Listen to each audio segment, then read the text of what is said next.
அவர் 6ஆம் முத்திரையை உடைக்க கண்டேன். இதோ பூமி மிகவும் அதிர்ந்தது. சூரியன் கருப்பு கம்பளியைப் போல கருத்தது. சந்திரன் இரத்தம் போலாயிற்று.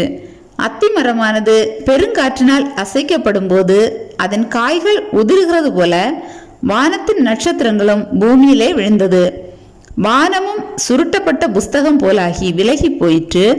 மலைகள் தீவுகள் யாவும் தங்கள் இடங்களை விட்டு அகன்று போயின. பூமியின் ராஜாக்களும் பெரியோர்களும் ஐஸ்வர்யவான்களும் சேனை தலைவர்களும் பலவான்களும் அடிமைகள் யாவரும் சுயாதீனர் யாவரும் பர்வதங்களின் குகைகளிலும் கண்மலைகளிலும் ஒழித்து கொண்டு பர்வதங்களையும் கண்மலைகளையும் நோக்கி, நீங்கள் எங்கள் மேல் விழுந்து சிங்காசனத்தின் மேல் வீற்றிருக்கிறவருடைய முகத்திற்கும் ஆட்டுக்குட்டியானவருடைய கோபத்திற்கும் எங்களை மறைத்து கொள்ளுங்கள். அவருடைய கோபாக்கினியின் மகாநாள் வந்துவிட்டது.